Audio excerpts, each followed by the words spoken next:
అసలు ఇది ఏ ఏజ్‌లో స్టార్ట్ అవుతున్నాయి సార్? ఇదివరకుట్లా గతంలో లాగా ఒక వార్ధక్యం, ముసలితనం వచ్చిన తర్వాత 50, 60 ఏళ్ల తర్వాత ఈ పెయిన్స్ స్టార్ట్ అవ్వటం అనేటువంటిది, అరుగుదల అనేటువంటిది స్టార్ట్ అవుతుంది. కానీ ఈ జనరేషన్‌లో ఎందుకు ఎర్లీగానే స్టార్ట్ అవ్వటానికి కారణాలేంటండి? ఇప్పుడు జనరల్‌గా నేను ప్రాక్టీస్ స్టార్ట్ చేసినప్పుడు ఒక 15 ఇయర్స్ బ్యాక్ అందరూ 55 తర్వాతే మోకాళ్ళ నొప్పులొచ్చేవి. ఇప్పుడు 35 తర్వాత ఎక్కువ చూస్తున్నాం. ఇప్పుడు ఈరోజు చూసామంటే నేను ఒక 30 మందిని చూసుంటే 15 మంది 35-55. 35-55 ఇంకా హాఫ్ తర్వాత 55 వాళ్ళు.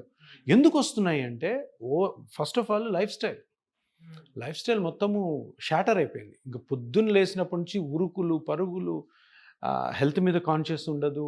Night duties, double duties, travel ఎక్కువ చేయడము, ఇవన్నీ ఒక ఎత్తు అయితే, ఇంకొకటి అనవసరమైన ఎక్సర్సైజులు. మీరు కేబీఆర్ పార్క్‌లో చూడండి.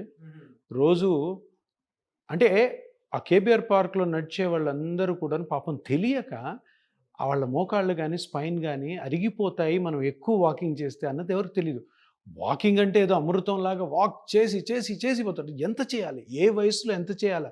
ఏ కండిషన్ ఉన్నోళ్ళకి ఎంత వాకింగ్ చేయాలో ఎవరికీ తెలీదు. పాపం ఎళ్తారు. డాక్టర్లు ఏమంటారు? వాకింగ్ మంచిదంటారు అంతే. ఏ మనిషికి ఎంత వాకింగ్ చేయాలా? అది చెయ్యొచ్చా? లేదా కొంతమంది అసలు వాకింగే చేయరు.